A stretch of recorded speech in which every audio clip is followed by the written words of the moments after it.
al Señor. Amén. Amén. Qué bueno. Estamos muy contentos, en verdad, por el esfuerzo misionero que la iglesia en este momento adelanta. Y tenemos por lo menos 3 núcleos misioneros que deben ser objeto de su conocimiento para que usted también se sume a la tarea, a la labor y el esfuerzo de proclamar el Evangelio del Reino. El Señor, usted se preguntará, y voy a hacer esta pregunta, y luego hago un censo. ¿Cuántos de ustedes se han preguntado cómo podemos servir al Señor en Alfa y Omega? A ver, ¿quiénes levanten la mano? ¿Quiénes tienen ese interés? A ver, se han preguntado cómo yo puedo servir en la casa del Señor. Bueno, fíjense que es interesante que Dios pone el querer como el hacer por su buena voluntad. Usted no de forma espontánea, esto no viene de la carne, esto es un deseo que viene del Espíritu, sin duda, el querer servir al Señor. Y es interesante que nuestras iglesias se pueden tornar incómodas cuando ya el llamado se hace evidente, cuando el Señor promueve transiciones en su vida, en su ministerio, los espacios se pueden volver incómodos. Recordará usted el litigio que tuvo Lot con Abraham porque la tierra era insuficiente, había abundancia de bienes y no podían convivir en un mismo espacio. Abraham le dijo: yo te ruego que te apartes de mí, si tú vas a la derecha yo iré a la izquierda, si tú vas a la izquierda yo iré a la derecha, porque no haya altercado entre tú y yo, porque somos familia. Es interesante que la abundancia de dones y la incapacidad de poder a veces ejercitarlos puede ser un factor de incomodidad, y de alguna manera es interesante que usted se puede sentir, oye, yo puedo dar más por la obra, puedo ser diligente en el servicio. Y le voy a dar una idea. Tenemos muchas formas. Dentro de muy poco usted va a conocer las distintas áreas de servicio que la iglesia dispone y en las que usted se puede insertar, hablar con sus líderes, con cada líder de departamento. Yo estoy también a la orden, los ancianos, los diáconos y diaconisas de nuestra casa están todos en disposición de escucharle. Hay por lo menos unas 23 áreas de servicio en nuestra iglesia, pero también tenemos 3 misiones en nuestra labor, que a partir de la pandemia se empezó, curiosamente, en medio de tanta debilidad, en medio de la escasez, en medio de la dificultad, surgieron 3 misiones maravillosas y se retomaron o iniciaron en la pandemia. Estamos hablando de la iglesia Esmirna, o más bien de la misión de Esmirna en El Hatillo, esta preciosa iglesia que nuestros hermanos Amada, José, el hermano Joan Ferreira, Gabriela de Ferreira, el hermano Iván Chirinos y su querida esposa Adriana, estas 3 parejas adelantaron un esfuerzo maravilloso en esta comunidad de las afueras, de la periferia de nuestra ciudad, y en una pujante obra se levantó un maravilloso testimonio evangelístico en la comunidad del Hatillo. Un poquito más adelantico de Caujarao, después de la Alcabala, a 5 minutos de nuestra ciudad, está esa maravillosa obra. Un maravilloso desafío nos espera en esta preciosa labor. También en la comunidad de Tacuato, y desde acá enviamos un saludo a toda esa comunidad. Vamos a darle un aplauso. Ellos cada viernes nos ven. Cada viernes ellos escuchan las prédicas, ponen el videobin y cada viernes ellos ven lo que hoy estamos grabando. Esa camarita de televisión es nuestra agencia misionera en este momento. Es la que se encarga de divulgar pues lo que aquí sucede, y no podemos negar que los nichos misioneros en el día de hoy pasan por los espacios digitales. Ellos están atentos a lo que aquí sucede, y enviamos un saludo a la preciosa y maravillosa comunidad de Tacuato, nuestros queridos hermanos de la célula de Elín. Esta maravillosa célula con una fraterna familia donde 38 niños y 15 adultos concurren cada semana para escuchar de la palabra del Señor, para recibir dirección divina, esforzándose por conseguir espacios para construir un espacio también para tener su propia iglesia y tener un espacio donde rendirle culto al Señor.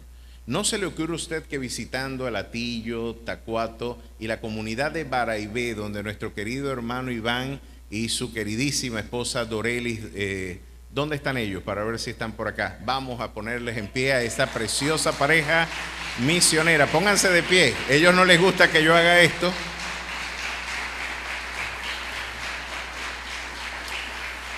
Miren bien esos muchachos. No son tan muchachos, pero parecen unos muchachos, porque en verdad no parecen de más de 30. En verdad, esos no mojan, sino que empapan. Extraordinaria la labor. No hay uno de estos espacios que yo les haya mencionado donde ellos no hayan tenido participación. Son evangelistas por llamado, por vocación.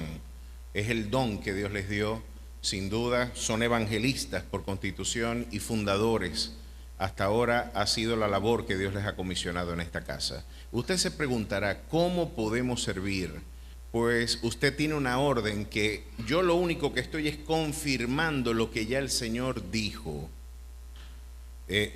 Yo creo que la gestión espiritual no se dice, mira, yo me voy a poner aquí de acuerdo para decirle a Dios lo que Él tiene que hacer. No, al revés.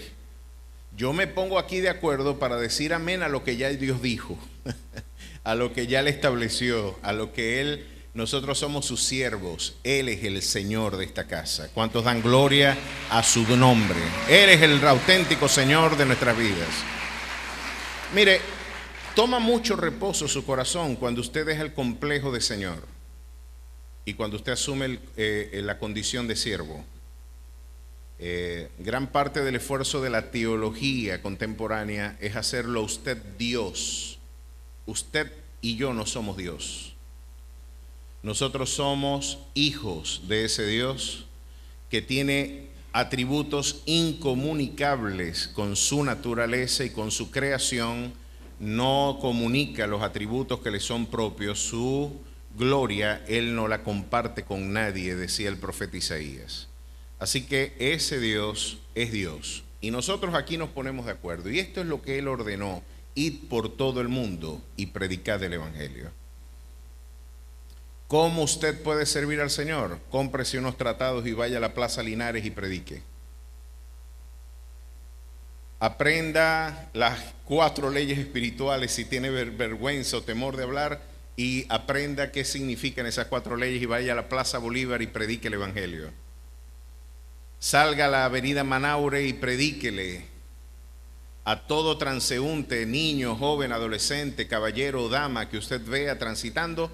Comparta la verdad del Evangelio a tiempo y fuera de tiempo. No tenemos que pedir permiso para hacer lo que Dios ordenó. Es necesario obedecer a Dios antes que a los hombres. Ahí le doy una idea. Y estos 3 espacios misioneros esperan por su participación, por su apoyo, por sus pies, por sus manos y aún por el apoyo financiero, para que cada una de estas misiones tengan también sus propios espacios de culto. Así que manos a la obra, y ahí tendremos parte de las ideas que yo les estoy brindando a ustedes, porque esta es una iglesia que está en formación. Es la tercera iglesia que se está levantando desde nuestros inicios ministeriales en esta ciudad. Hoy yo comentaba que por lo menos hay 3 generaciones de Alfa y Omega comprendidas en nuestros 18 años de ministerio. Este lugar se volvió a llenar después de la pandemia, y creemos que podemos solo contar con las manos a los que realmente formaron parte de aquella primera iglesia que yo conocí en el 2005. Toda esa iglesia del 2005 está disgregada por el mundo. Luego se levantó otra que después también terminó marchándose hasta el 2020, 21, 22. Esta iglesia, que son ustedes, dígale: yo soy parte de esta familia. Al que está a su lado, dígale: yo soy parte de esta familia y soy parte de la familia Alfa y Omega. Ustedes son la tercera generación de miembros de esta casa de oración. Damos gloria a nuestro Dios. Es bueno que usted sepa cómo puede insertarse y cómo puede formar parte de la labor que Dios le ha comisionado. Bueno, mantenga su Biblia allí abierta y vamos una vez más al libro de los Hechos. Estuvimos en un breve paréntesis por las evidentes festividades y conmemoraciones que nos acompañaron en Semana Santa. Estuvimos transitando por algunos conceptos interesantísimos de la vida, labor, pasión y sacrificio de nuestro Rey y Salvador Jesucristo. ¿Cuántos pudieron entender el propósito más profundo de nuestro peregrinar rumbo a la Ciudad Santa? Vimos en Lucas 18, la semana antepasada, lo que el Domingo de Ramos traduce realmente, más que colocar ramas frente a nuestra casa. Usted si quiere las pone, eso no es un tema de discusión, yo no tengo problema en que usted ponga palmas allí. El problema es que usted ponga palmas y no adelante el esfuerzo de la agenda que Jesús adelantó cuando marchó rumbo a Jerusalén también. ¿Cuántos van a la Nueva Jerusalén celestial? A ver, ¿cuántos van a esa patria celestial? Pues ya vimos cuál era la agenda del maestro, seguirle a pesar de no entenderle. Pararnos y detenernos y hacernos entender cuáles son las voces que hacen detener al maestro junto al camino. Un Bartimeo clamando y viendo más allá de lo que el discernimiento natural permitía al hombre terrenal entender. Él podía ver al hijo de David, mientras que el resto de los transeúntes solamente veían a Jesús el Nazareno. Interesante ver la voz que hace detener a Jesús junto al camino y que debe detenernos a nosotros también para ministración, para preservación y para consolación del que peregrina, el que está exiliado de la ciudad de la paz. Vimos que tenemos algunas casas que visitar, casas indignas, casas como la de un Zaqueo, un recaudador de impuestos apátrida, porque ese sí era un auténtico apátrida, trabajaba para el gobierno romano, sustraía los bienes de sus propios compatriotas. Me imagino que la cooperativa que tenía Pedro, Juan, los Boanerges y Pedro mismo tenían una cooperativa de pesca en el mar de Galilea. Veían con mucha suspicacia cómo el agresor de sus familias, el hombre que había lesionado la integridad financiera de gran parte de la comunidad del proletariado pues del siglo I, estaba siendo visitado por el maestro. ¿Cómo a ti se te ocurre visitar un hombre como ese? Escandalizó no solamente a los discípulos, sino incluso a los detractores de Jesús. Tú vas a visitar a un recaudador de impuestos que tiene bien puesto el nombre, él es un Zaqueo para nosotros, un Zaqueo. Y él dijo, claro que sí, yo vine a buscar lo que se había perdido y lo que está enfermo es lo que necesita de médico. Vimos entonces que esa es la agenda rumbo a Jerusalén. Vimos cómo la resurrección el domingo pasado nos marcó un testimonio de victoria incontrovertible. El triunfo del Evangelio y el triunfo de cualquier esfuerzo que adelante la iglesia es el triunfo de la resurrección. Todo. Y pudimos ver cómo los caminantes de Maús, dándole la espalda a la ciudad de la paz, quizás desenfocados, desorientados, pensando que Él era el Redentor de Israel, luego los afligidos y contrictos de espíritu tienen una garantía. Él es cercano a los que son afligidos. Él está atento al clamor del menesteroso. Y pudimos ver cómo la conversación de estos dos hombres, que es el equivalente a caminar de coro a la vela. Algún día me voy a tirar ese viajecito. Sí, además que me hace falta, no me vendría mal. Te da una idea de la perspectiva en tiempo que ellos involucraron en la conversación. Se conversa bastante de aquí a la vela. Usted llega en carro rápido, pero a pie no. Y se puede conversar bastante. ¿Cuántas elucubraciones, cuántas especulaciones? Y frente al y la desorientada condición del afligido, ahora Jesús en el camino de Maús sale al encuentro y les pone nuevamente el rostro mirando a la ciudad de la paz. Vimos como un Pedro también quizás atormentado por lo que Sigmund Freud llamaba el germen de la cultura, que es la culpa, no pudo correr tan rápido como Juan al encuentro del Jesús resucitado. Vimos quizás como el dolor, la culpa, hermanos, pocas cosas son tan lacerantes como la culpa. Pocas cosas a usted deterioran su peregrinar y con lo que usted debe batallar cotidianamente y tener muy claras las doctrinas de la gracia para poder vencer las tentaciones que la culpa a usted le impone.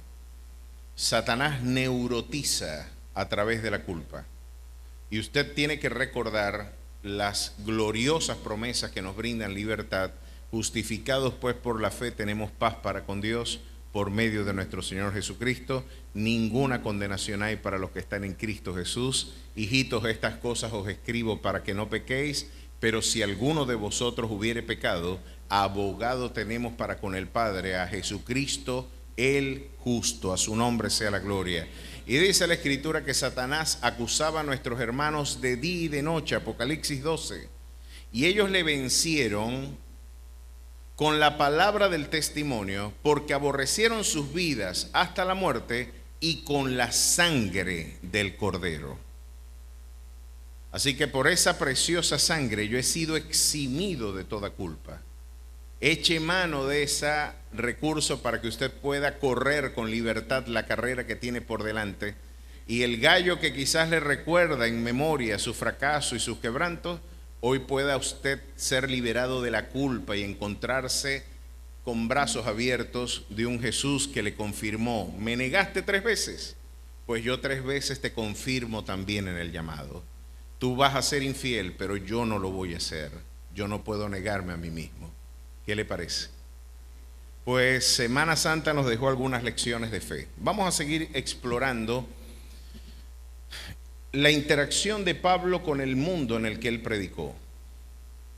La interacción con la que la iglesia tiene que lidiar. Habíamos meditado por ya largas semanas cómo Pablo interactuó con el mundo griego, cómo Pablo interactuó con el mundo judío.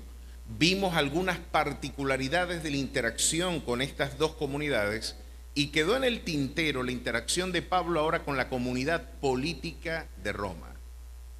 Interesantísimo este encuentro ahora que Pablo, rumbo a la capital del mundo, rumbo a uno de los imperios más longevos que conoció la historia, si no el más longevo si sumamos al imperio de Bizancio hasta la caída con el imperio otomano.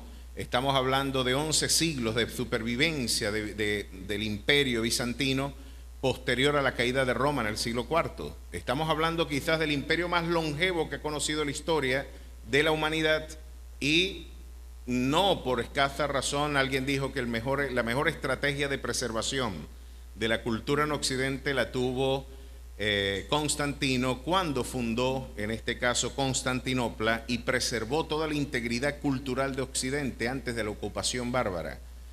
Interesante ver que se le está hablando al imperio más importante, quizás en términos geopolíticos de la historia. El imperio que le dio muerte al Mesías. El imperio que sirvió de contexto y que brindó luego las calzadas y los caminos para que la proclamación del Evangelio llegase a cada lugar. Había un adagio muy popular que decía que todos los caminos conducen a Roma, y era porque Roma había hecho todo el esfuerzo diligentemente de darle vialidad a todo el imperio conocido.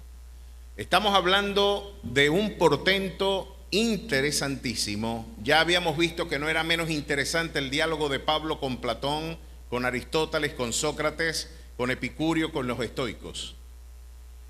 Vimos las formidables implicaciones que esa interacción tuvo para nuestra cultura, ya que Dionisio el Areopagita, Dámaris y otros con ellos, según el testimonio de Lucas, fueron conversos al Evangelio.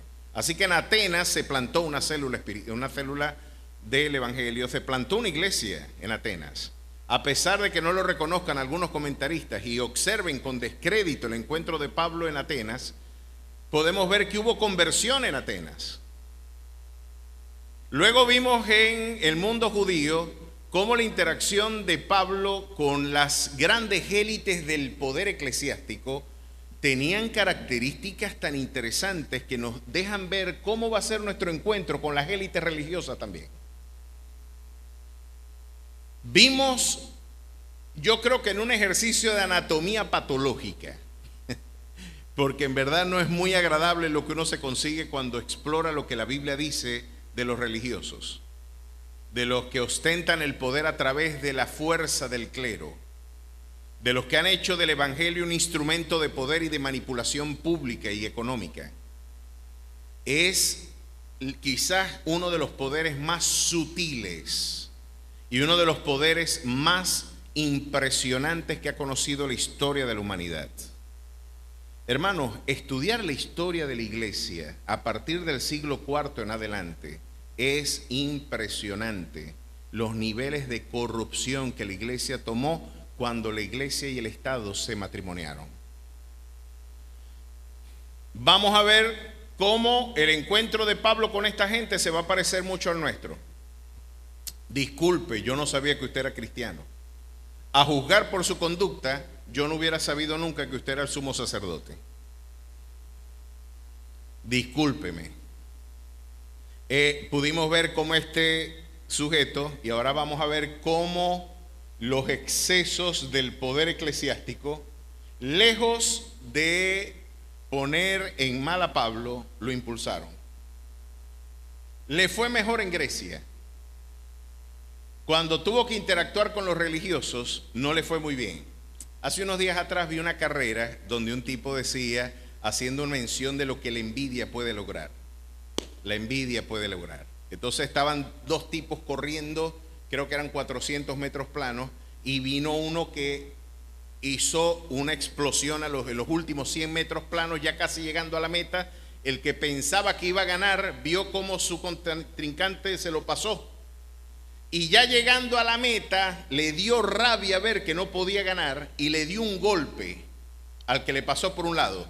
Pues lo empujó más rápido y llegó más rápido a la meta. Después les pongo el video, me dio muchísima risa. El tipo iba indignado, no voy a ganar yo, y le dio un golpe así. El tipo ganó y creo que ganó unos segundos más en su récord. Es interesante, unas fracciones de segundo más ganó. Lo interesante es que usted está condenado a vencer a pesar de la habilidad de los poderosos para torcer el derecho. ¿Cuántos dan gloria a su nombre? Usted es más que vencedor por medio de aquel que le amó, y lo vamos a demostrar. Miren lo que pasó acá. Interesante. En Listra apedrean a Pablo. En Grecia se burlan de él. En Jerusalén lo meten preso y lo quieren matar. Y dijeron, vamos a hacer lo mismo que hicimos con Jesús. Las autoridades religiosas las entregan a las autoridades civiles para que las autoridades civiles nos permitan matarlo. Vamos a utilizar el Estado como instrumento de ejecución. Y miren lo que dice Hechos 23. Mantenga allí su Biblia abierta. Tenemos un material interesante que transitar. Muy bien. Capítulo 23, verso 2. El sumo sacerdote Ananías ordenó entonces a los que estaban junto a él que le golpeasen en la boca. Ya ustedes recordarán esto. Entonces Pablo le dijo, Dios te golpeará a ti, pared blanqueada. ¿Estás tú sentado para juzgarme conforme a la ley y quebrantando la ley me mandas golpear? Los que estaban presentes dijeron, al sumo sacerdote de Dios injurias. Pablo dijo, no sabía, hermanos, que era sumo sacerdote, pues escrito está, no maldecirás al príncipe de tu pueblo. Bueno, entonces Pablo, notando que una parte era de saduceos y otra era de fariseos, alzó la voz en el concilio, varones hermanos, yo soy fariseo, hijo de fariseos. Acerca de la esperanza de la resurrección de los muertos se me juzga. Pablo era versátil y sagaz, algo que tenemos que aprender los cristianos. Hemos creído que, y creo que fue Cantinflas el que lo dice, sé manso pero no menso. Sé manso pero no menso. Y es fascinante cómo Pablo aquí fue manso, pero no menso. Él dijo, ¿ustedes creen que yo me voy a dejar desbaratar la vida por estos burócratas de la fe? ¿Ustedes creen que yo voy a dejar que estos pastores de maletín, estos burócratas del auténtico depósito espiritual de Israel, yo quedara a merced de ellos? No. Vio que el auditorio estaba polarizado por dos doctrinas. Los fariseos creían en la resurrección, los saduceos no. Entonces Pablo diciendo, ya tú vas a ver cómo los voy a poner a pelear a ellos. Maquiavelo decía, divide y vencerás. Y estamos en una guerra en donde las libertades civiles estaban comprometidas. Y Pablo, viendo el escenario, dijo, ya tú vas a ver cómo me abandero a esta gente y me las embolsillo. Por la esperanza de Israel de la resurrección de los muertos estoy siendo juzgado. Y los fariseos dijeron, ¿cómo es la cosa? Sí, chico, pero él no está en mano una falsa doctrina. Y los saduceos dijeron, ¿cómo que no? Sí es falsa doctrina, no es falsa doctrina, sí es falsa doctrina, no es falsa. Y se empezaron a pelear entre ellos. Y se llevaron a Pablo y los fariseos ahora después dijeron, no encontramos ningún mal en este hombre. Miren lo que el sectarismo puede lograr, hermano. Miren lo que las ambiciones de poder pueden lograr. Es interesante luego meterle la lupa a este texto en términos de la sagacidad para la resolución de problemas de Pablo. Salió ileso, eximido de quizás una onerosa carga, pero este problema se profundizó porque dijeron, este tipo es peligroso, este tipo no es agarrado con lazo, como dicen algunos. Estamos ante un portentoso y formidable líder espiritual al que hay que tener mucho cuidado. Hay que matarlo. Muerto el perro se acaba la rabia. Hay que salir de él. Y miren el esfuerzo. ¿Puede usted creer que la religión institucionalizada pueda matar gente? ¿Sí?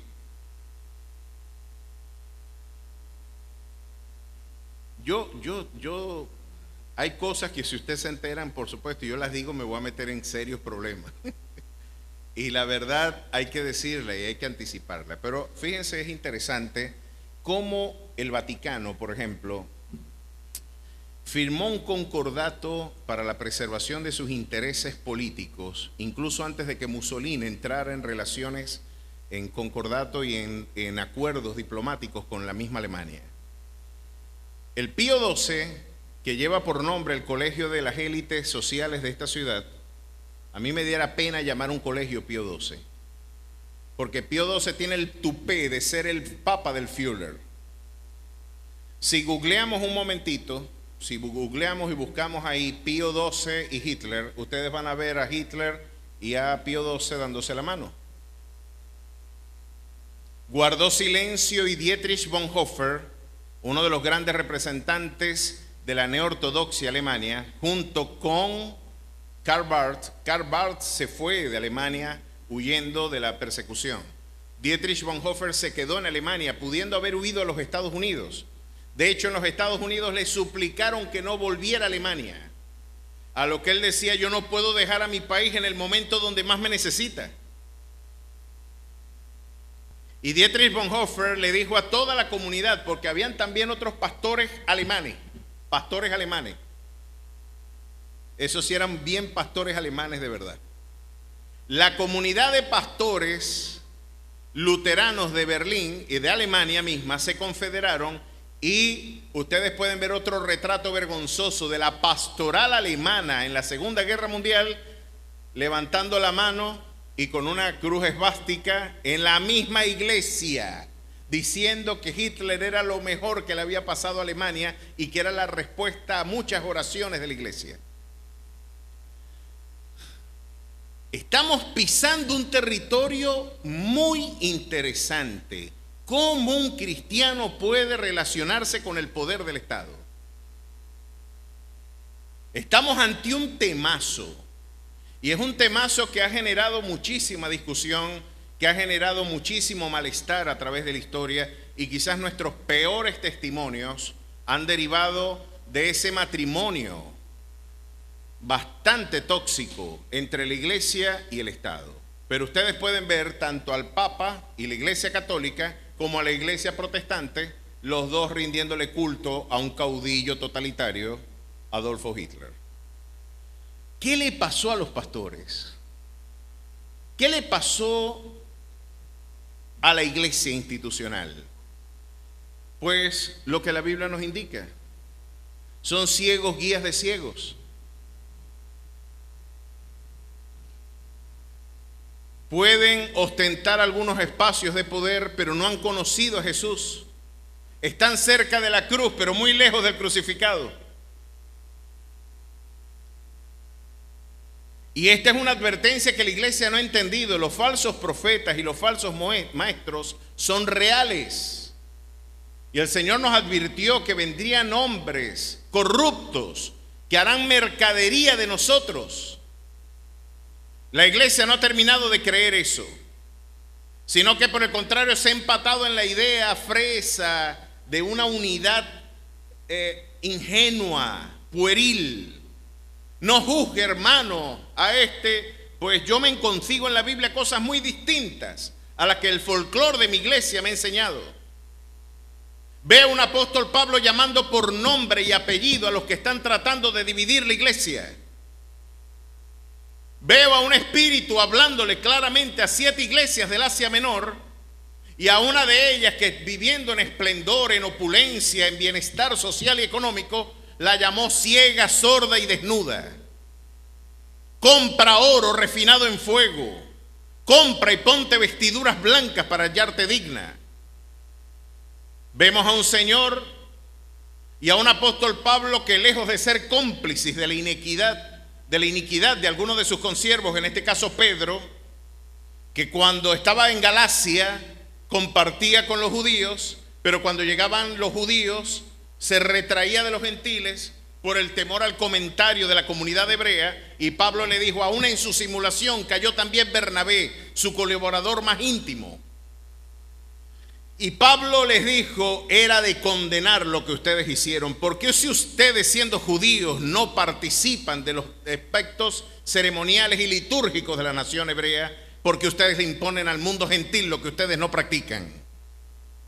Pedro, el apóstol Pedro, fue reprendido por el mismo Pablo, y ni aun Pablo tuvo compasión consigo mismo, porque llegó a afirmar diciendo otra cosa: si un ángel del cielo o aún yo mismo os anunciar un evangelio diferente, el tal sea anatema.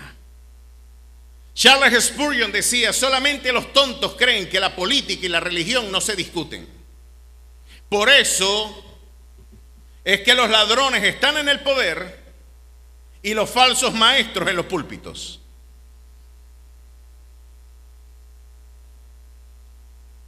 ¿Qué hace la iglesia en este diálogo? Interesante el tema. Son matones, porque miren lo que hicieron en el verso 11. Verso 12. Venido el día, algunos de los judíos tramaron un complot y se juramentaron bajo maldición, diciendo que no comerían ni beberían hasta que hubiesen dado muerte a Pablo.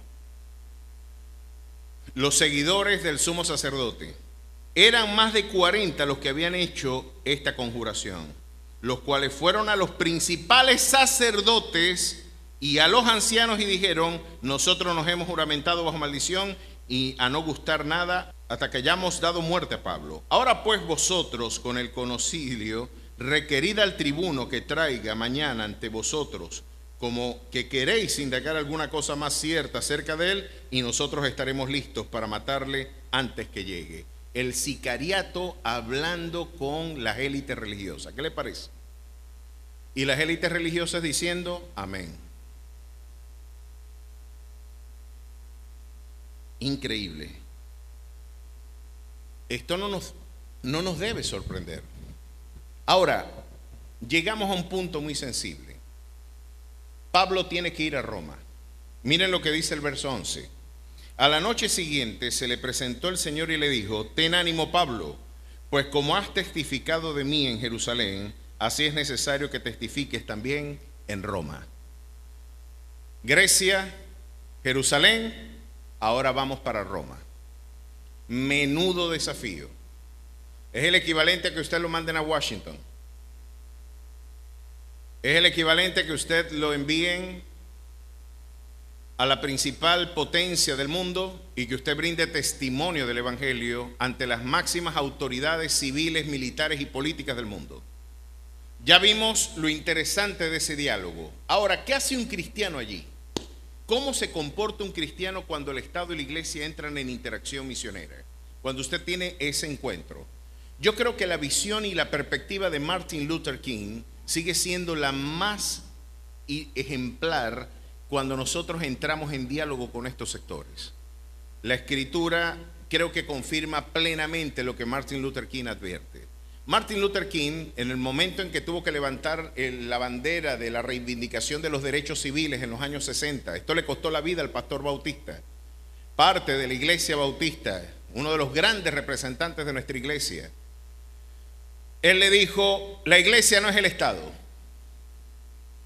No podemos incurrir en el exceso que incurrió el Vaticano de matrimoniar iglesia y Estado, tal como en el siglo IV Constantino con el edicto de Milán lo adelantó.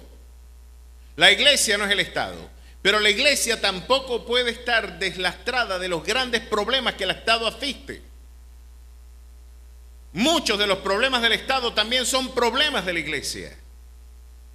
Tenemos mucho que lidiar y tenemos muchos objetivos en común porque nos preocupa la orfandad, nos preocupa, y por cierto, la idea de un Estado que asiste al menesteroso es un legado del testimonio del Evangelio en la presencia política. Esto no viene del paganismo. El privilegiar a los huérfanos, a las viudas, el construir hospitales para enfermos. Juliano el Apóstata, cuando quiso subvertir el orden cultural de Occidente, decía: estos nazarenos cristianos, no podemos contra ellos porque mientras que los paganos huyen de los enfermos, los cristianos asisten a los enfermos y los hospedan en sus casas para atenderles. La hospitalidad luego terminó siendo hospitales, que vino a darle cobijo, reposo a muchos de los que afrontaron diversos quebrantos en la sociedad. La iglesia no está al margen de esos grandes dramas. La iglesia no es el Estado, no está al margen de sus problemas, pero la iglesia entonces, ¿qué es? Martin Luther King decía, es la conciencia profética y ética del Estado. La iglesia es la que dice lo que Dios piensa. La iglesia es la que sigue siendo sal para preservar de la corrupción inmoral del hombre y luz para orientar al hombre en su desorientada condición. La iglesia es embajada del reino de los cielos en un territorio enemigo, decía C.S. Lewis. Vamos a ver, porque aquí tenemos que caminar con cuidado. Y yo, créanme que he meditado cómo entrar en este diálogo en donde la iglesia y el Estado ahora se encuentran. Es interesante ver que el esfuerzo del Estado por destruir a una persona, Maquiavelo, cuando teorizaba sobre estos temas, usted puede leer, si usted quiere saber de política, tiene que estudiar a Maquiavelo. Maquiavelo, en su libro El Príncipe y Discursos a Tito Livio, es importantísimo. Cualquier muchacho que esté interesado en ciencias políticas, esté interesado en los debates propios de la teorización política. Yo lamento que muchos venezolanos, por nuestra nefasta historia contemporánea, tengan una visión tan poco favorable de la actividad política. La política es la ciencia de la convivencia civil. Y es una ciencia, es una ciencia. Usted puede estudiar la política en términos cómo es mejor vivir en democracia o en oligarquías, en aristocracias que nos señalen el rumbo, como diría Aristóteles o Platón en la República. Tendrán que gobernar los mejores o deberían gobernar todos de manera igual, pues nosotros hemos apostado por las democracias. Otros apuestan por los estados monárquicos, como fue el caso de Thomas Hobbes en su libro El Leviatán. En el Leviatán, Thomas Hobbes brinda una apología del estado monárquico absolutista. Ustedes pueden encontrarse con teóricos y encontrarnos las tesis del marxismo en el siglo XIX. Tenemos que quitar los medios de producción a la burguesía y dárselo a los sectores proletariados para que exista una auténtica transformación social. El liberalismo diría, no el neoliberalismo, porque ese es el espantapájaro de la izquierda contemporánea. Liberalismo y neoliberalismo no es lo mismo. Las escuelas liberales austríacas dirían que en última instancia todo el fundamento político o científico de la crítica del Capital de Marx está absolutamente desfasado cuando usted estudia la teoría de objeto-valor que Mises, en este caso von Mises, y toda la escuela austríaca nos ha brindado como evidencia.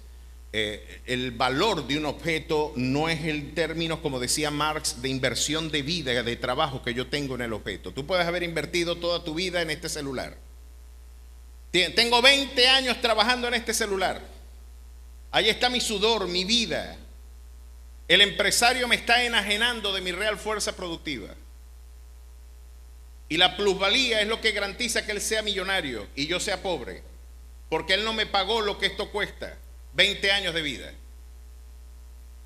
A lo que la escuela austríaca le dice, Tú puedes invertir toda tu vida en eso, pero el valor de un producto no es lo que tú inviertas de vida en ello, sino la interacción social, el valor que la gente le dé al producto.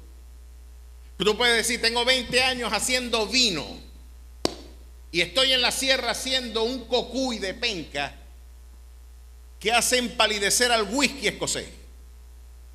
Tengo unas barricas de roble allá y tengo 30 años de maceración de este whisky. Y la gente dice, y ustedes le preguntan a un Coco Basile, el entrenador argentino, y el tipo les va a decir, tú tienes que tomar Blue Label, eso es un elixir. Un elixir. No, él diría, llévese su cocuy de peña por otro lado, así usted tenga 30 años, así sea mejor.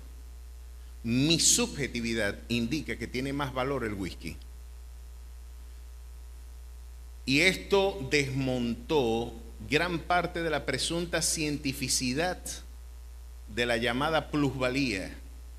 Así que la plusvalía es un fenómeno que es objeto de otro debate. Pero ¿hay debates científicos o no en estos temas? Claro que los hay, interesantísimos. Esto, lamentablemente, nosotros hemos reducido la política a la farándula de gente muy mal formada, debatiendo de lado y de lado, diciendo estupideces, pero usted se da cuenta que aquí hay debates interesantes que dar. ¿Estoy siendo explotado o no? ¿El libre mercado es oneroso o no? ¿Puedo demostrarlo científicamente, más allá de los eslogans? Más allá de las argumentaciones prefabricadas? ¿Puedo yo sentarme con un economista, con un politólogo y debatir algunas de estas ideas?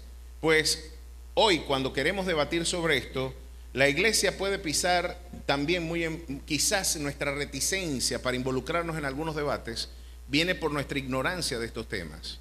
Esto es un tema para especialistas. ¿Qué es el Estado? Pues miren lo interesante de la Biblia. ¿Por qué usted cree que este libro es prohibido en los modelos totalitarios? ¿Por qué usted cree que este libro no puede entrar en Corea del Norte? Le voy a explicar por qué. Primera de Samuel, capítulo 8. Mire lo que está pasando acá.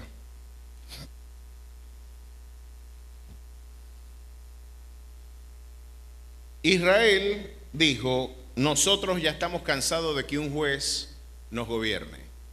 Queremos una estructura de Estado más sólida.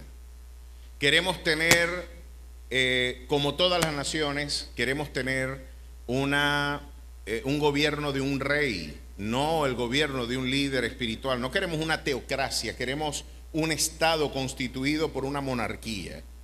Queremos a un líder, un caudillo nacional que venga a ser también el líder de nuestras huestes de militares, que pueda aglutinar bajo el esfuerzo del Estado toda la unidad geopolítica de nuestra nación. Fue la solicitud que le hizo el pueblo a Samuel, el último de los jueces. Y esa solicitud, creo que es esta corneta la que está sonando, y esa solicitud no le gustó a Samuel y tampoco a Dios. Samuel se fue bravo como diciendo, mira, quítate tú y vamos a poner un rey. Y Samuel se fue bravo. No le gustó el tema.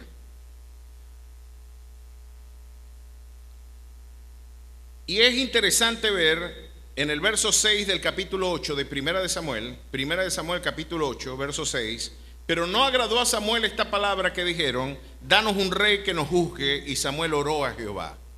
Y mire lo que le respondió Jehová.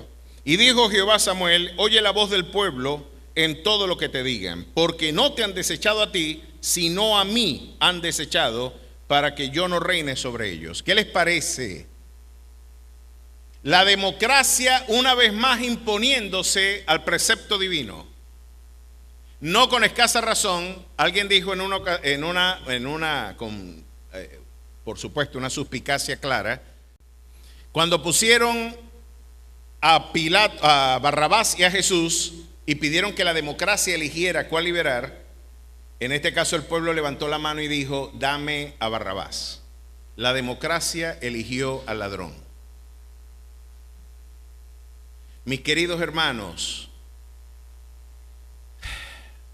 vamos a ver quién manda realmente en la historia. El objetivo de esta predicación, para que usted pueda tener valentía para predicar en Roma, usted tiene que empezar emprendiendo quién manda. ¿Quién es el que manda? Vamos a empezar definiendo la geopolítica de la literatura bíblica. Vamos a empezar definiendo quién manda. Ya el Señor vio, el consenso de las mayorías es que ya no quieren mi gobierno. Ellos quieren una gestión pública independiente de la participación divina. Dales lo que quieren. A veces lo peor que le puede pasar a un hombre es que Dios nos deje en nuestros propios pensamientos.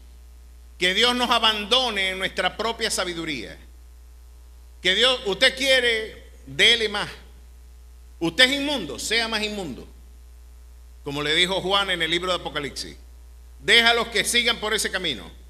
Ya ellos cuando coman algarrobos, quizás encontrarán arrepentimiento. De hecho, eso fue lo que le pasó a la nación. Ahora, el Señor nunca se deja sin testimonio y le dijo, mira cuál es el riesgo de tú depositar tu confianza en un hombre. ¿Cuál es el riesgo que tú tienes de depositar tu confianza? En vez de haber esperado en mí, en vez de haber sido dirigido por mí, tú quieres que un hombre en su sabiduría, con todo el esplendor de la estructura del poder del Estado, sea el que represente tus intereses políticos. Mira lo que te va a esperar ahora. Interesante. Capítulo 8, verso 10. Verso 9, para que usted vea. Ahora pues oye su voz, mas protesta solemnemente contra ellos y muéstrales cómo les tratará el rey que reinará sobre ellos. Así es la historia de la humanidad. Usted puede abanderarse con cualquier sector, pero esto es lo que el Señor dice del Estado. Mire lo que dice acá. Y refirió Samuel todas las palabras de Jehová al pueblo que le había pedido rey. Dijo pues, así hará el rey que reinará sobre vosotros, tomará vuestros hijos y los pondrá en sus carros y en su gente de a caballo para que corran delante de su carro. Perderás libertades civiles. Él adquirirá privilegios. Se van a crear burocracias y estructuras de poder donde no habrá igualdad entre el rey y el resto de la gente. El poder generará privilegios. Es lo que nos está diciendo en nomenclatura teológica. Miren lo que dice acá. Nombrará jefe para sí, para sí. El interés de este hombre es personal. Otra cosa que nos advierte el Señor es que no hay un interés claro con las mayorías, sino que hay un interés personal. El poder corrompe y el poder absoluto corrompe absolutamente. Miren qué es lo que dice más. Digo pues, hacia el rey que reinará. Y nombrará para sí jefe de miles, jefes de cincuentenas, los pondrá a sí mismo a quedar en sus campos, va a tener propiedades y privilegios que derivarán de sus estructuras de poder. Es evidente. Quedar en sus campos y siguen sus mieses, y que hagan sus armas de guerra y los pertrechos de sus carros. Tomará también a vuestras hijas para que sean perfumadoras, cocineras y amasadoras. Asimismo tomará lo mejor de vuestras tierras. A broma, está quitando tierras.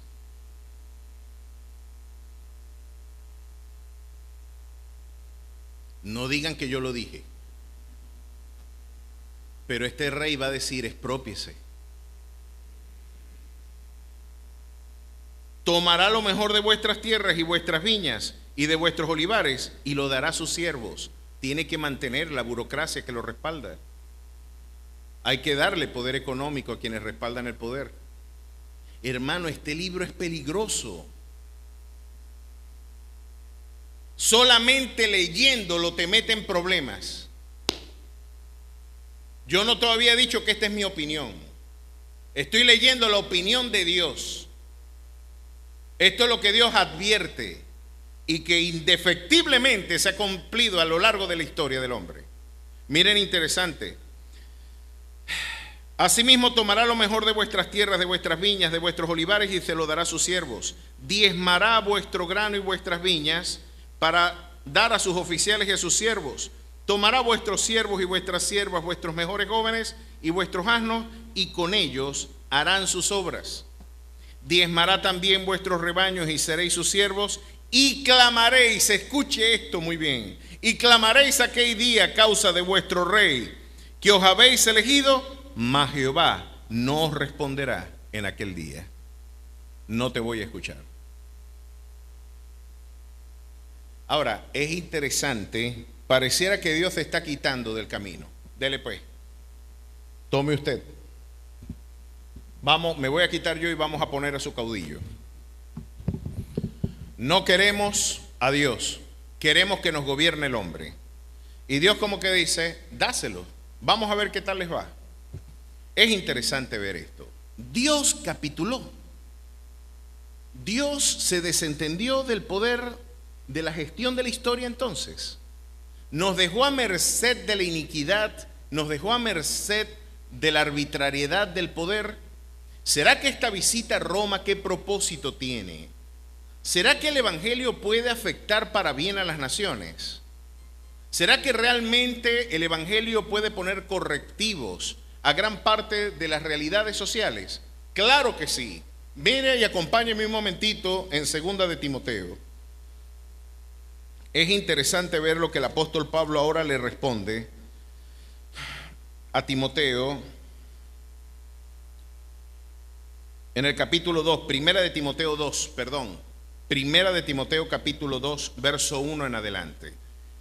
¿Qué debe hacer el que está visitando a Roma? Y ahora yo creo que Pablo, escribiéndole a Éfeso, a la iglesia de Éfeso, porque Timoteo era pastor allí, miren lo que le está recomendando a Timoteo. Exhorto ante todo a que se hagan rogativas, oraciones, peticiones y acciones de gracias por todos los hombres, por los reyes y por todos los que están en eminencia, para que vivamos quieta y reposadamente en toda piedad y honestidad. Lo que nos está diciendo el Señor es, si podemos perseguir, vivir piadosamente, con toda piedad y honestidad, vivir quieta y reposadamente. ¿Cuántos quieren vivir quieta y reposadamente? Pues tenemos que orar por los que están en eminencia entonces. Ahora, no solamente es orar por los que están en eminencia. ¿Cuál es el factor de transformación para que podamos vivir en piedad y en honestidad, quieta y reposadamente? Nos está diciendo ahora Pablo esto, porque esto es bueno y agradable delante de Dios nuestro Salvador, el cual quiere que todos los hombres sean salvos y vengan al conocimiento de la verdad. La verdad, cuando se predica en estas élites, ¿trae libertad? Claro que sí. Y conoceréis la verdad, y la verdad os hará libres. A su nombre sea la gloria. Ya parece que el nudo se está transformando en una realidad un poquito más clara. Ahora, ¿cómo podemos interactuar? Vamos a Roma. Nos ha quedado claro que el Estado es una instancia de burocracias no hay una mejor definición que la que algún teórico en alguna afirmación dijo. Oye, nos encontramos no ante un instrumento de reivindicación de sectores populares. El Estado se ha convertido en el mejor instrumento de sustitución de élites que ha conocido la historia. Es un discurso que viene a sustituir élites. Ahora, es interesante ver que el Señor nos está diciendo, tienes que dar testimonio aún en esos lugares. En esos lugares, para que vivas quieta y reposadamente, ellos tienen que llegar al conocimiento de la verdad. ¿Cuál es la verdad? Debemos empezar diciéndole a la gente que está vinculada al poder de que ellos solamente son piezas que el Señor está moviendo en el tablero gigantesco de la historia, porque el que realmente tiene los hilos de la historia en sus manos es el Rey de Reyes y Señor de Señores. Hay que recordarle a los que están en el poder que sobre encima de ellos hay uno que reina sublimemente, cuyas faldas llenan el templo, que es conocido como el Alfa y la Omega, el que empezó todo y lo terminará también, el que le dio origen a la historia, no solamente en su dimensión social, histórica, económica y política, en su dimensión cosmológica. El creador de los cielos y de la tierra es el mismo que consumará su obra y le dio propósito, sentido, designio. Frente a la visión circular del mundo pagano, ahora tenemos una visión lineal y ascendente de la historia. Yo soy el alfa y también el final de la historia. Yo soy el que era, el que es y el que ha de venir. Soy eterno. Y en mí yo puedo de manera simultánea ver el pasado, el presente y el futuro. Yo soy el Pantocrátor, el Dios todopoderoso. Y no comparto mi gloria con nadie. Él es el Rey de Reyes y Señor de Señores. A su nombre sea la gloria. Para ir a Roma, lo primero que quizás usted debe entender es quién manda. Para hablar a los romanos, ya veremos en el capítulo 12 cuál es la agenda que usted debe llevar. Pero queda bastante claro que el Señor es el que gobierna. Vamos a dar un paseíto para que usted, antes de que nos vamos, pueda reflexionar en hasta dónde llega el alcance del poder de nuestro Dios. ¿Son nuestros gobernantes constituidos por Dios, sí o no? La Biblia dice que sí. Y los opositores crujen los dientes. ¿Cómo vas a decir eso? Ya yo me voy de la iglesia. Hay un mudito que dice, ¿usted quiere saber cuándo una mujer se quiere ir? El mudito, mira, ¿dónde está Marita? Y el mudito dice, ya cuando una mujer se pone el bolso aquí y usted dice, se quiere ir. A lo mejor ya usted aterció el bolso. No, yo me voy, este está diciendo que esto lo puso el Señor. Claro que lo puso el Señor. No significa que esté de acuerdo con ellos. Yo estoy empeñado en meterme problemas con todo el mundo. Pero es que la verdad, yo prefiero, como decía John Hus, herirlos con la verdad a matarlos con la mentira. Vamos a ver, porque hubo un diálogo entre Jesús y Pilatos, que era el equivalente al gobernador de toda la provincia. Es el equivalente a entrevistarse con el gobernador. El tipo, lo estudiamos en Semana Santa y vimos que era un auténtico manipulador. Había conocido Maquiavelo, se hubiera inspirado perfectamente en él, en lugar de haberse inspirado quizás en la familia de los Medici. Pilato era un auténtico y sagaz preservador del poder.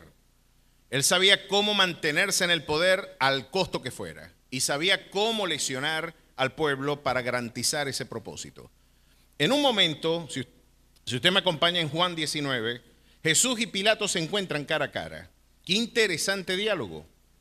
Miren lo que pasa entre Jesús y Pilato en un momento, cuando Pilatos tenía curiosidad por ver a este hombre del que se habían escuchado cosas extraordinarias. Tú eres el que Herodes quiso matar cuando nació. Tú eres el que dicen que dio de comer a 5,000 hombres sin contar mujeres y niños. Yo no he podido hacer una campaña de alimentación así todavía. Me dijeron que tú levantaste un tipo de entre los muertos.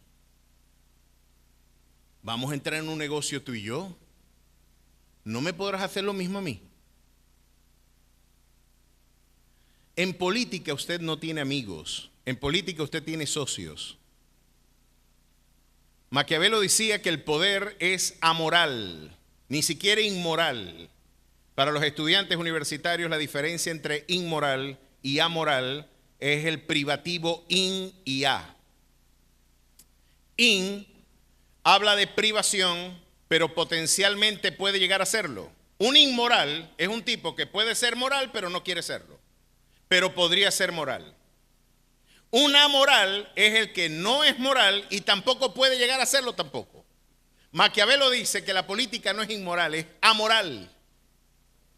Porque en principio de razón del Estado, si el Estado tiene que matar a 50 niños para preservar el poder, pues tiene que matar a los 50 niños, porque lo importante del poder, lo importante es la preservación del poder, al margen de quien se vea comprometido para esa consecución.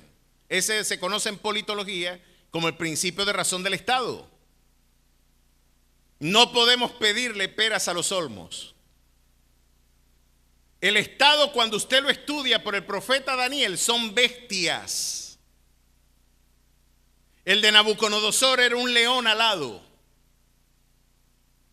El del mundo persa era un oso cojo, porque era medo-persa. El mundo de los Media era menos poderoso que el de Persia, y por eso cojeaba el oso, y tenía 3 costillas en la boca, porque arrebató a otros imperios. Luego Alejandro Magno es considerado como un leopardo de 4 cabezas con alas. Eran bestias anormales, así los veía Dios.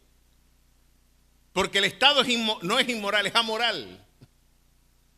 Lo que hay que hacer, hay que hacerlo. ¿Están ellos o nosotros? Y esa es la perspectiva que quizás Pilatos decía: yo tengo ese poder. Yo soy una de esas bestias.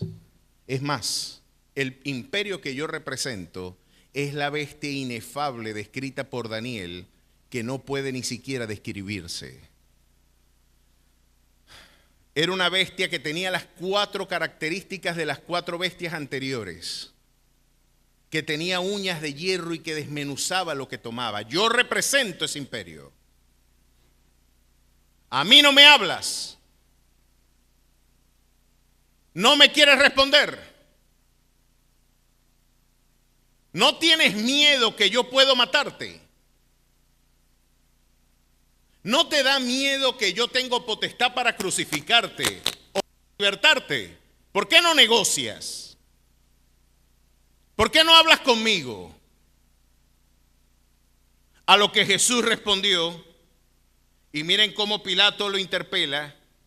Entonces le dijo Pilato, verso 10 del 19, a mí no me hablas, no sabes que tengo autoridad para crucificarte y tengo autoridad para soltarte. Respondió Jesús, ninguna autoridad tendrías contra mí si no te fuere dada de arriba. A su nombre sea la gloria. Primera lección.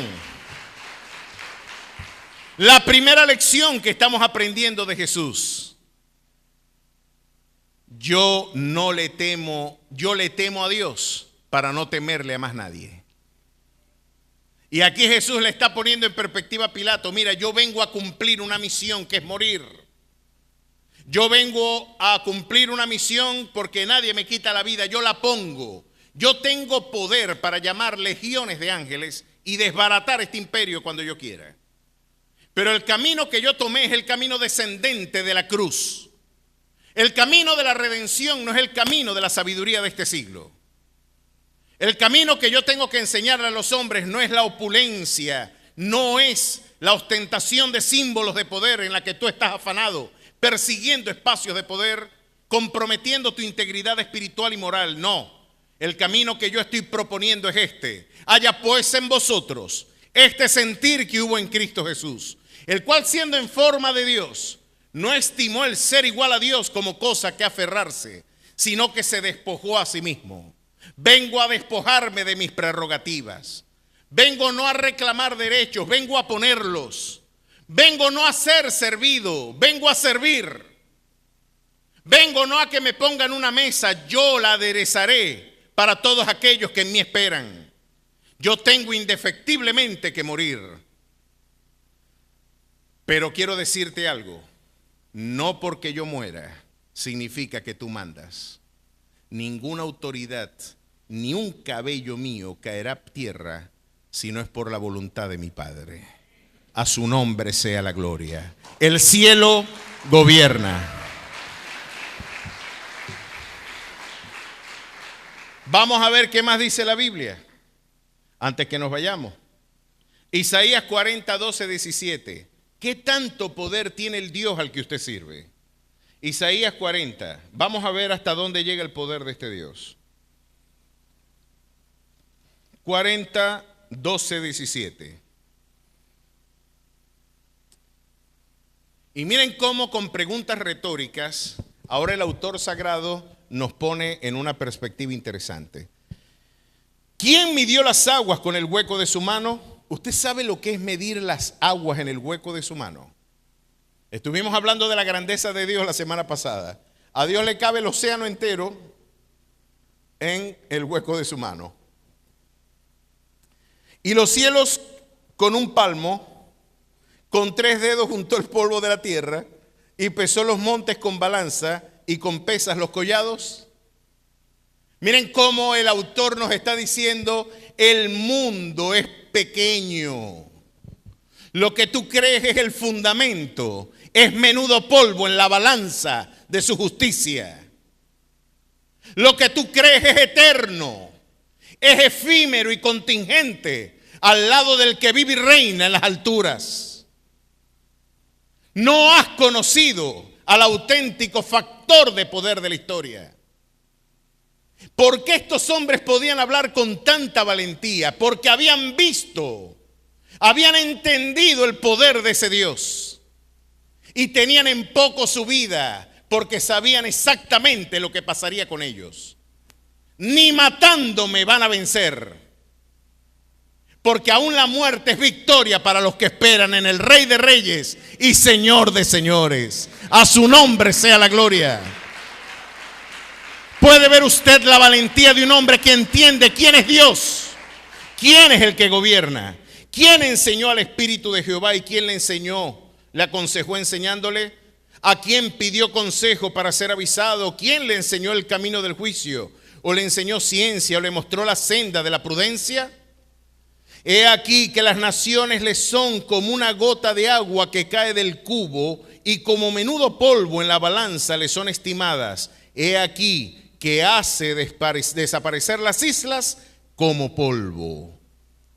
Miren cómo el autor subestima el valor de lo histórico y de lo terrenal. Y miren lo que dice el verso 17. Como nada son todas las naciones delante de él, y en su comparación serán estimadas en menos que nada y que lo que no es. ¿A qué pues haréis semejante a Dios? ¿O a qué imagen le compondréis? El verso 23 dice, Él convierte en nada a los poderosos y a los que gobiernan la tierra hace como cosa vana. Veamos qué más es Dios. Isaías 31, y el 31 también. Pero el 30 de momento. El 30 dice algo interesantísimo y tiene que ver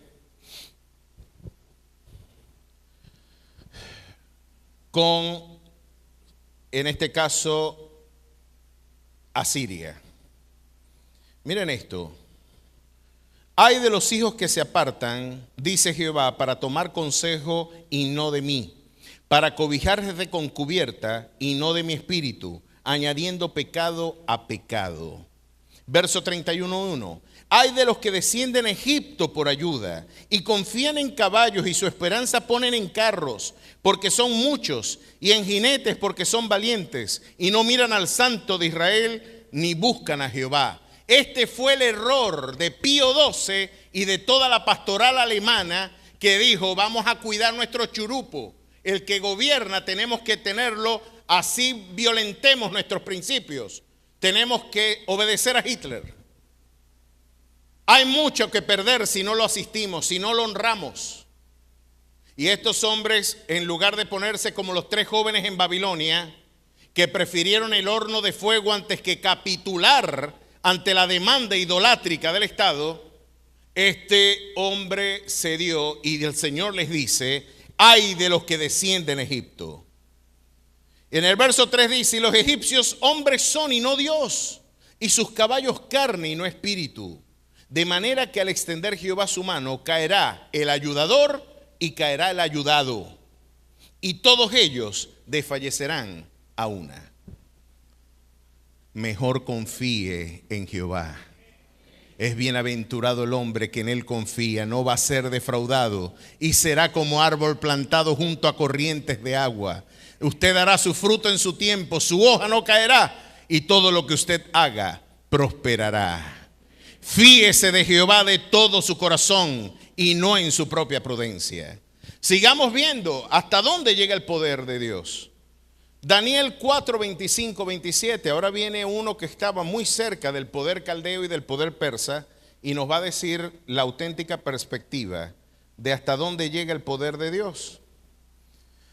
En el capítulo 4, llévese estos versículos como un tesoro al que usted debe meditar en privado. En la parte B del capítulo del verso 25, porque es extenso, que te echarán de entre los hombres, le dijeron a Nabucodonosor, y con las bestias del campo será tu morada, y con hierbas del campo te apacentarán como a los bueyes, y como el rocío del cielo serás bañado, y 7 tiempos pasarán sobre ti, hasta que conozcas que el Altísimo tiene dominio en el reino de los hombres y que lo da a quien Él quiere. ¿Quién le da el poder a quien Él quiere? Jehová. Ahora, este hombre no quería reconocer que era Dios quien gobernaba. Él se hacía llamar Rey de Reyes, King of Kings. Hay un reggaetonero enajenado que se hace llamar King of Kings también. Qué lamentable la condición posmoderna que le pueden dar un Grammy a un reggaetonero. Es muy lamentable la condición. Pero miren esto, un King of Kings tuvieron que hacerle sufrir la onerosa carga de entender: no eres Dios, el cielo gobierna. Y miren lo que dice el verso 27, verso 26. Y cuando la orden de dejar en la tierra la cepa de las raíces del mismo árbol significa que tu reino te quedará firme, luego que reconozcas que el cielo gobierna. ¿Quién gobierna? Pues brinde el mejor de sus aplausos a su auténtico Rey de Reyes y Señor de Señores.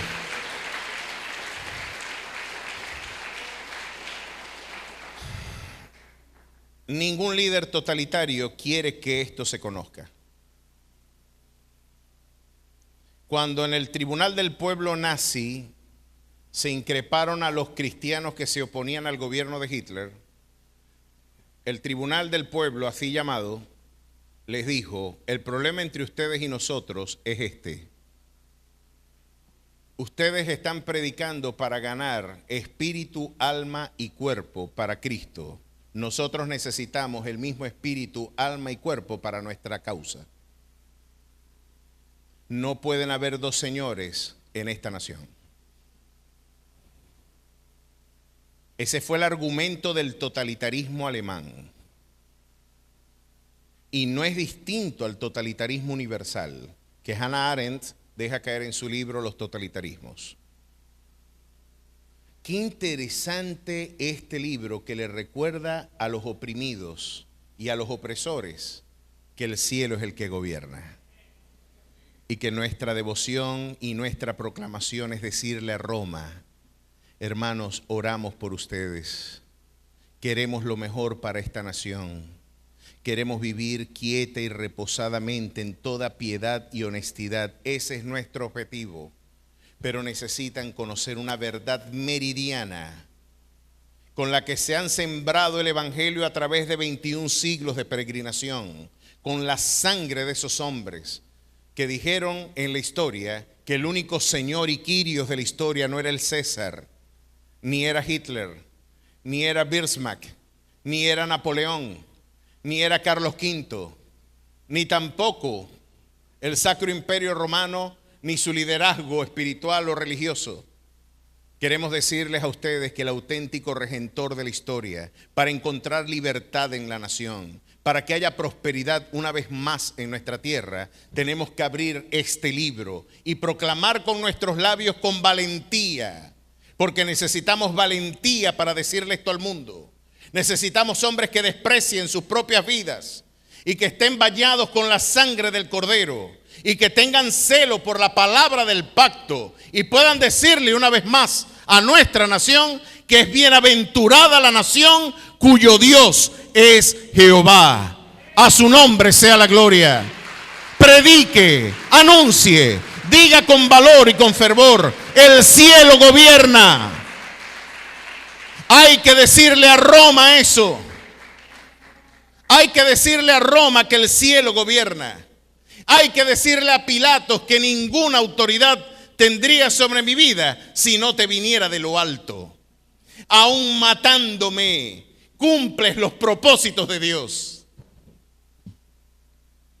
Eres tan esclavo de la voluntad divina que solo me matarás cuando Dios así lo disponga. Mientras tanto, tenía 40 fundamentalistas tratando de matarme. Pero ¿sabes qué? Yo soy inmortal hasta que el propósito de Dios se cumpla en mi vida. Soy inmortal hasta que ese propósito se cumpla. Y esos 40 que bajo la anuencia del poder eclesial dijeron darme muerte, se habrán muerto de hambre. Se habrán muerto en ayunos indefinidos. Porque lo único que hicieron fue que cuando me golpearon en la cara, hicieron empujarme para llegar más rápido a la meta. Me empujaron y llegué más rápido, llegué pronto. Y tengo una agenda y una comisión que cumplir. Tendré que ir a Roma y decir aún en esos lugares, porque no serán sin testimonio. La iglesia no está llamada ni siquiera a persuadir a la gente. Esa es labor del Espíritu Santo. La iglesia es una comunidad de proclamación. Y usted está obligado a anunciar las virtudes de aquel que nos llamó de las tinieblas a su luz admirable. Miren 2 ejemplos más y con esto termino. Babilonia y Asiria. Las dos tenían el rostro erguido diciendo: fuera de mí no hay nada. No hay nada fuera de mí. Mucha soberbia, sobre todo en Babilonia. Vamos a ver lo que el capítulo 47, versos 6 al 10 nos dice. Estoy leyendo de atrás para adelante. Primero fue el mundo asirio, después el caldeo. Pero hoy voy a leer primero el mundo caldeo y después el asirio. Isaías 47. Miren lo que le dice el Señor a Babilonia.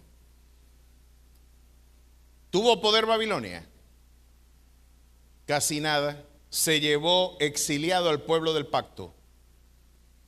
Y se lo llevó un exilio oneroso. Y luego por 70 años ese pueblo estuvo bajo ocupación caldea y persa.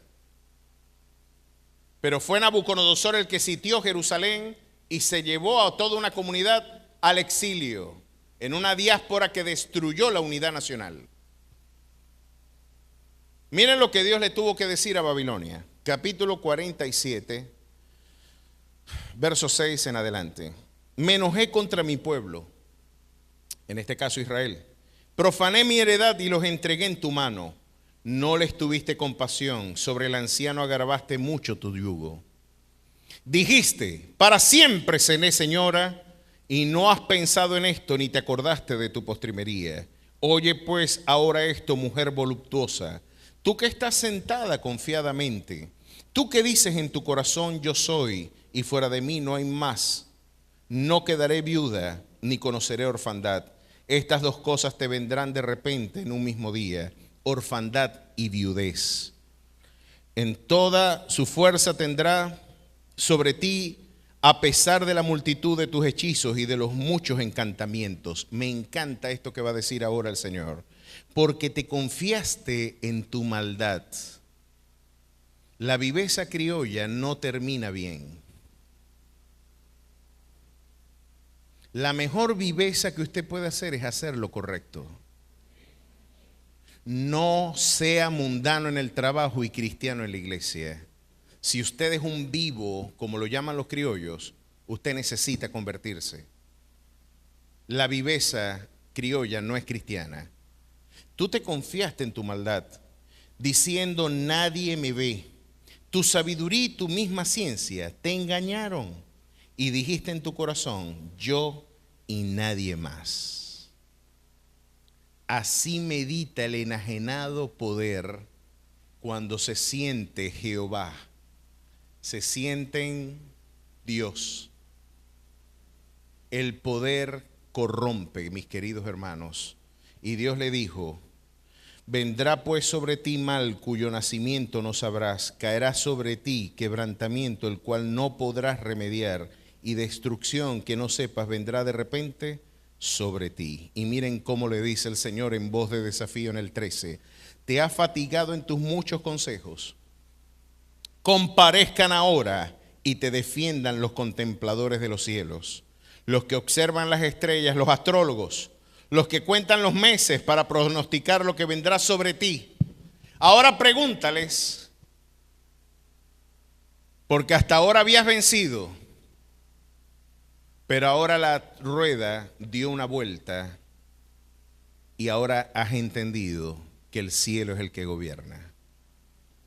Muy tarde lo entendiste. Esto se les dijo a Babilonia y exactamente así sucedió. Mira lo que le pasó a Siria, capítulo 10.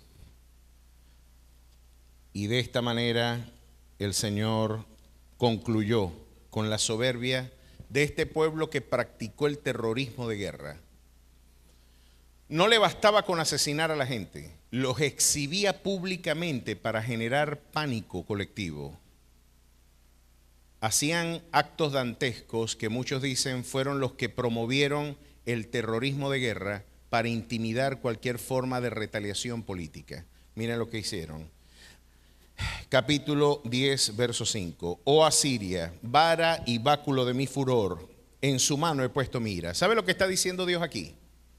Yo te voy a utilizar como un instrumento para hacer de juicio a mi nación. Tú eres un báculo en mi mano. Yo voy a golpear a mi pueblo contigo. Y el báculo va a pensar que se gobierna solo. Yo lo que hice fue agarrarte a ti como una herramienta para castigar a mi pueblo. Y eso es lo que Dios le dice: vara y báculo de mi furor, en su mano he puesto mi ira. Le mandaré contra una nación pérfida, y sobre el pueblo de mi ira le enviaré, para que quite despojos y arrebate presa y lo ponga para ser hollado como lodo de las calles. Claro que sí, eso fue lo que hizo Asiria con las 10 tribus del norte. Dios le dio poder a un imperio para destruir a su propia nación, para dar un testimonio de juicio sobre su propia nación. ¿Qué les parece? Aunque él no lo pensará así, el que ostenta el poder no ve la mano de Dios. El que ostenta el poder le da el crédito al pueblo, a su habilidad, a su sabiduría, a sus astrólogos. Le va a dar el crédito a cualquier cosa menos a Dios. Aunque él no lo pensará así, ni su corazón lo imaginará de esta manera, sino que su pensamiento será para desarraigar y cortar naciones no pocas. Porque él dice, mis príncipes no son todos reyes, no es Calno como Carquemis, Amat como Arfat y Samaria como Damasco. ¿Cómo halló mi mano los reinos de los ídolos, siendo sus imágenes más que las de Jerusalén y de Samaria? Como hice a Samaria y a sus ídolos, ¿no haré también a Jerusalén y a sus ídolos? Decía Samaria. Pero acontecerá que después que el Señor haya acabado toda su obra, en el monte de Sión y en Jerusalén, castigará el fruto de la soberbia del corazón del rey de Asiria y la gloria de la altivez de sus ojos.